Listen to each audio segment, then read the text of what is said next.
memulai kegiatan hari ini, silakan ketua kelasnya boleh pimpin doa terlebih dahulu. Untuk memulai kegiatan pada hari ini, mari kita berdoa buat nama dan kita masing-masing. Doa mulai.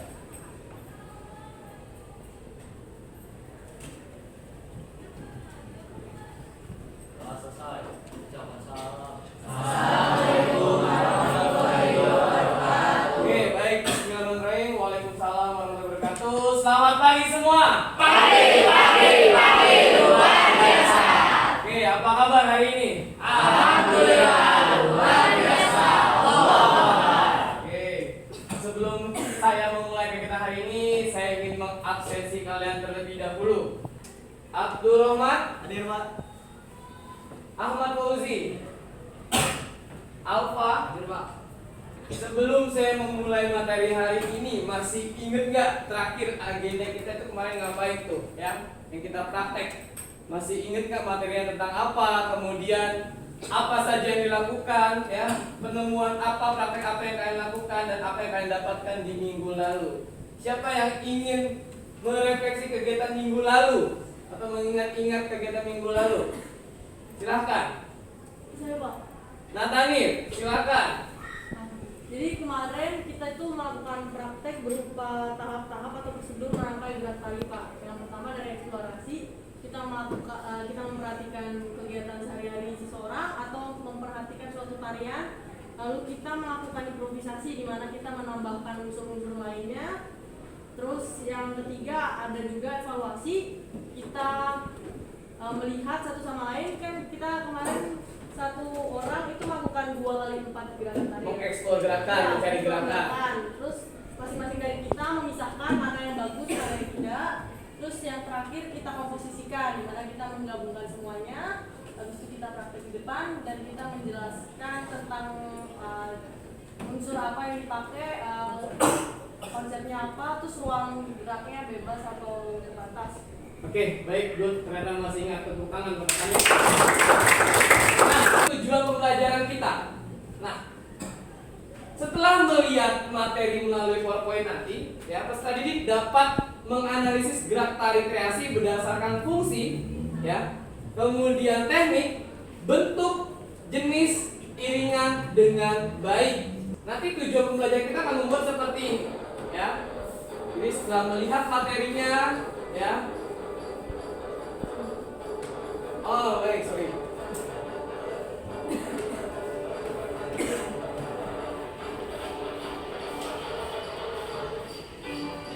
Nah, saya mengambil dari lagu daerah untuk iringannya. Ya.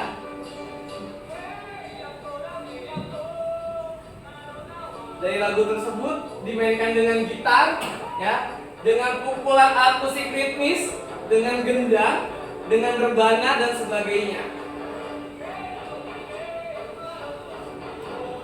Nah, nanti tujuan kita akan seperti ini nantinya, membuat sebuah satu karya yang kemarin kalian buat masih menggunakan hitungan, kita buat seperti ini dengan iringannya, ya. Kita akan membahas tentang fungsi, teknik, bentuk, jenis, dan nilai estetis terlebih dahulu sebelum masuk ke iringan tarinya, ya. Baik. Yang pertama, fungsi tari. Ini saya mengambil satu tokoh, ya. Menurut Jazuli, ya, dalam bukunya tahun 1994 halaman 43 menggolongkan fungsi tari menjadi 4 bagian, ya, di mana tarian sebagai upacara, hiburan, pertunjukan, media pendidikan. Oke, yang pertama fungsi upacara, ya. Di sini fungsi upacara adalah tarian sebagai sarana upacara merupakan media persembahan atau pemujaan terhadap kekuatan gaib yang banyak digunakan oleh masyarakat yang memiliki kepercayaan, contohnya animisme, dinamisme, ya. Ini sambil penjelasannya saya ada satu video. Nah, ini adalah satu video di mana upacara Seren Tahun yang ada di Jawa Barat sebagai sarana wujud syukur masyarakat Sunda ketika panen, ya. Di mana ketika mereka panen padi, mereka mengadakan pagelaran seperti ini, upacara adat, ada festival dan sebagainya, ya, di mana ada tariannya, di mana tarian itu menggambarkan wujud syukurnya mereka. Seperti yang dibahas di sini, ya. Tarian sebagai sarana upacara merupakan media. Media seperti apa? Media persembahan atau pemujaan terhadap kekuatan gaib yang banyak digunakan oleh masyarakat yang memiliki kepercayaan animisme atau pada roh, ya, atau dinamisme, benda-benda yang memiliki kekuatan, atau totemisme, binatang, ya. Jadi seperti itu. Upacara sendiri dibagi menjadi 3. Ada upacara keagamaan, upacara adat, ya. Kemudian juga ada upacara kenegaraan. Nah, kalau seperti ini maksudnya upacara apa? Upacara adat. Fungsi sebagai hiburan, ya. Sebagai hiburan hasil dari ekspresi diri, ya. Di mana sambil saya play, tari sebagai hiburan dimaksud untuk memeriahkan atau merayakan sesuatu pertemuan.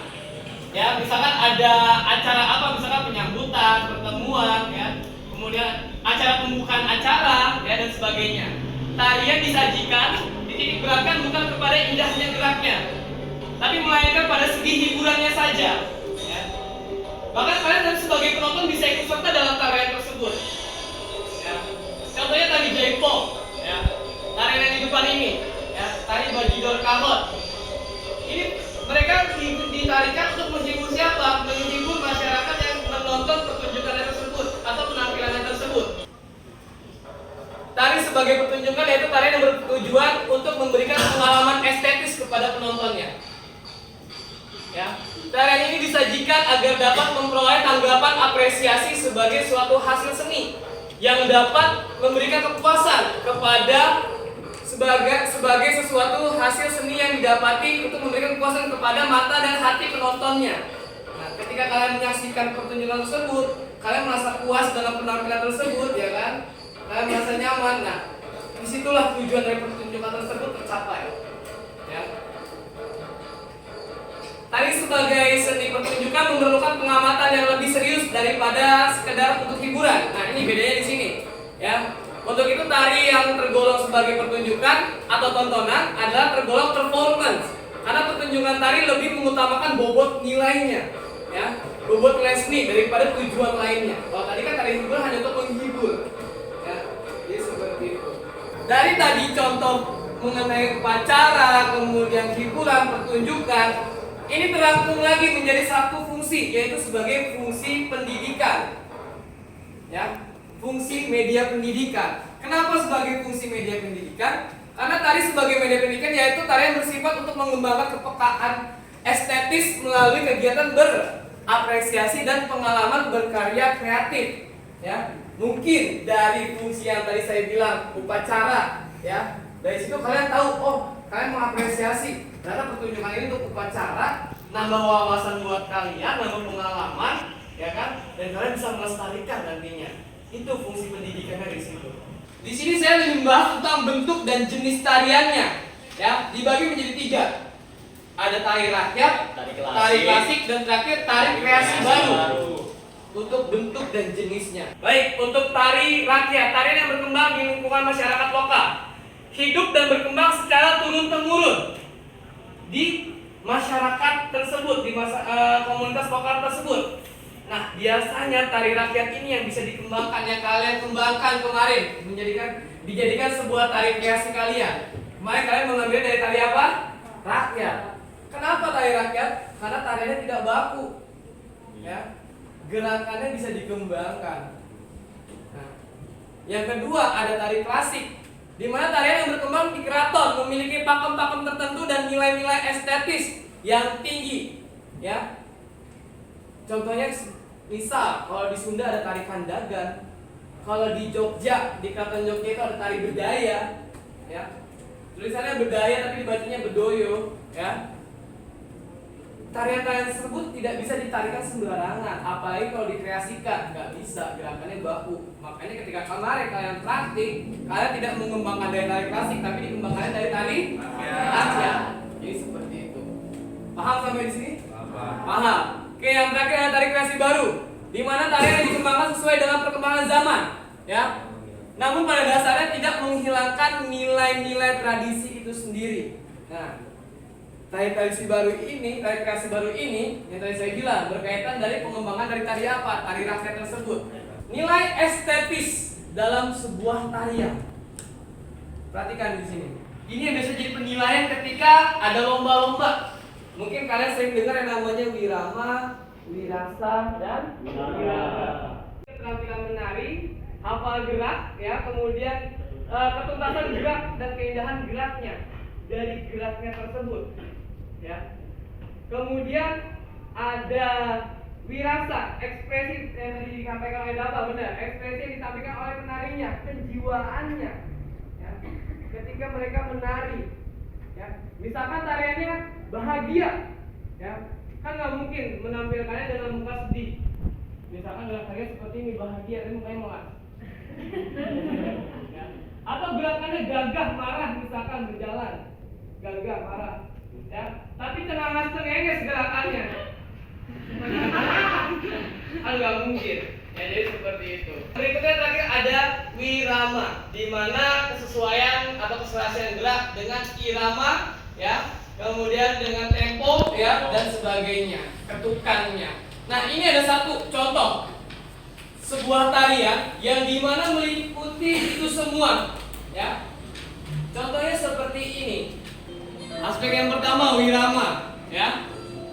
Kesesuaian dan keserasian gerak dengan irama gerakannya, dengan irama pengiringnya, ya. Ketika temponya cepat, musiknya gerakannya ikut cepat. Ketika musiknya dengan suasana menegangkan, gerakannya pun juga dengan suasana menegangkan, gerakannya wiraganya. Kemudian wirasanya, ekspresi wajahnya, ya, dengan wajah atau mimik wajah yang mungkin takut, sedih, ya, marah dan sebagainya. Iringan pada tari memiliki fungsi sebagai iringan penyajian tarian tersebut. Nah, kayak contoh tadi, ya. Ketika musiknya menggambarkan tentang apa, fungsi utama mereka akan mengiringi tarian tersebut sesuai dengan suasananya, menambah semangat dan dinamis si tariannya tersebut, ya. Kemudian mengatur dan memberikan tanda efektif dari gerakan tersebut, kode-kode perpindahan gerak. Ketika tadi musiknya rampak, gerakannya rampak. Kodenya musiknya mengalun, gerakannya mengalun. Nah, di situ sebagai fungsi musik, ya, dalam sebuah tarian. Sebagai pengendali atau memberikan tanda atau perubahan bentuk tarian. Nah, tadi saya bilang masih berkaitan. Tanda atau kode ketika perubahan gerak. Nah, dari musik tersebut bisa dijadikan acuan. Dan terakhir sebagai penuntun atau pemberi tanda awal atau akhir gerakan tersebut. Nah, musik dibagi menjadi dua, ada musik internal dan musik eksternal. Ini sudah dibahas minggu lalu. Musik internal apa? Musik yang berasal dari tubuh kalian. Tepukan tangan, jentikan jari, hentakan kaki, vokal kalian. Musik eksternal, bunyian atau suara yang biasanya berasal dari alat musik atau instrumen. Ya, adanya iringan musik atau tabuhan musik untuk mengiringi tarian tersebut. Ya, oke, baik. Saya ingin memberikan satu contoh. Ya, kita coba untuk bergerak. 1, 2, 3, 4, 5, 4, ya. 4. Kita coba iringan musik internal dengan sudah jadi gerakan tari juga. Siap? 5, 6, 7, mulai. Tuaga, tuaga. Jadi gerakan. Oke, ulangan buat kalian. Nah, paham? Kita coba musik internal dan eksternalnya kita gabungkan dengan media yang saya bawa, apa yang tersebut. Yuk, siap. 2 putaran. Nah, bisa dong. Anak hebat bisa lah ya. Oh, Pak Tony malu sama yang bertahan dong. Kayaknya mantan penari ini nggak ngejarot penari lama nih. Yuk, siap. 5, 6, 4.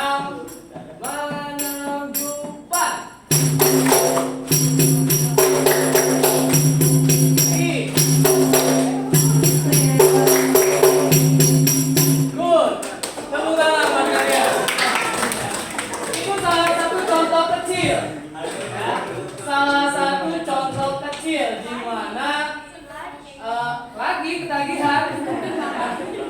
Di mana dari sebuah gerakan, ya, bisa digerakkan dengan alat musik internal, bisa juga dikombinasikan dengan alat musik eksternal. Saya beri waktu kalian 10-15 menit Jika sudah selesai, di screenshot kirim ke WhatsApp saya. But I think this dream was rotten at its core. Tried to fix these things, patch it up like before, but I was the fool. Went down with a sinking. Yang bisa menjawab pertanyaan, silakan angkat tangan, ya.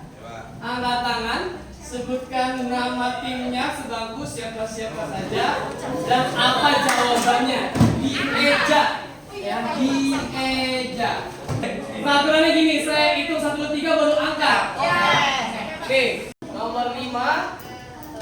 Tarian yang berkembang di keraton. 1, 2, 3.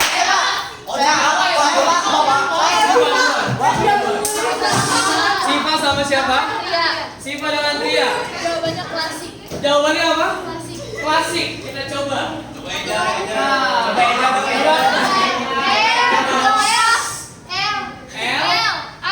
A. S. S. I. I.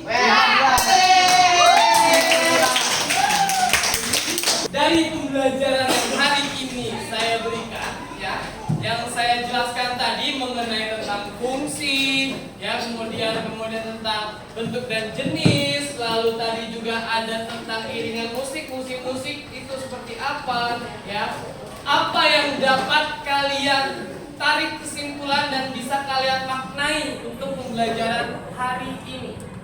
Siapa yang ingin menyimpulkan dan memaknai pembelajaran kita di hari ini? Ya, Nathaniel. Selalu ya, Nathaniel lagi ya. Tepuk tangan buat Nathaniel. Baik, Nathaniel silakan. Jadi itu ada berbagai, tadi kan udah banyak yang pelajari ya Pak. Salah satunya fungsi, dan fungsi itu ada 3. Fungsi upacara, fungsi hiburan, dan yang terakhir ada fungsi pertunjukan. Terus ada juga tentang jenis. Nah, jenis-jenis tari itu ada tari rakyat, tari kreasi baru, sama yang terakhir tari klasik. Good, lanjut. Terus juga ada wirama yang berkaitan dengan ekspresi atau penghayatan penarinya, wiraga yang berkaitan dengan gerakan, di mana kita harus menghafal gerakannya, terus keindahan gerakannya. Terus yang terakhir ada wirama, di mana itu berkaitan dengan instrumen atau ketukan lagunya. Terus juga Oke. saya menyampaikan itu. Jadi seperti itu ya. Jadi dari tentang fungsi dan sebagainya ya. Oke, baik. Perhatikan dari pembelajaran hari ini ya, dapat kita maknai ya bahwa dalam sebuah tarian ya memiliki fungsi yang beraneka ragam ya. Yang tadi yang pernah disampaikan tadi ada fungsi sebagai upacara, lalu sebagai tontonan, hiburan. Bahkan dari ketiga fungsi tersebut ditarik lagi satu kesimpulan, fungsinya untuk apa? Pendidikan, dari pendidikan yaitu kalian lewat sebuah materi tari ya, ketika kalian mempelajari itu semua bisa menjadi sarana pelestari wawasan buat kalian, media kalian untuk mengenalkan jauh lebih tentang kebudayaan kita ke khalayak umum, mencintai kesenian kita lewat tarian tersebut. Nah, itu untuk fungsi pendidikannya. Nah, dari situ pembelajaran tercapai. Baik, saya rasa cukup. Hari ini luar biasa ya. Kalian sangat aktif, sangat interaktif dan sebagainya. Tepuk tangan buat kalian. Kurang lebihnya mohon maaf ya. Cukup sekian pembelajaran hari ini. Silakan ketua kelas untuk memimpin doa.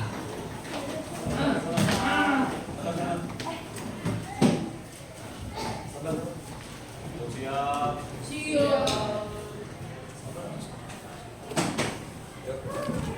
Semua akhir kegiatan pada hari ini, mari kita berdoa buat agama dan doa mulai.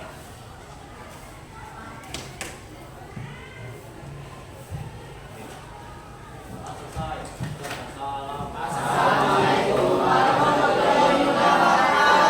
Oke, baik. Bismillahirrahmanirrahim. Alhamdulillah. Waalaikumsalam warahmatullahi wabarakatuh. Selamat pagi semua. Pagi luar biasa. Selamat buat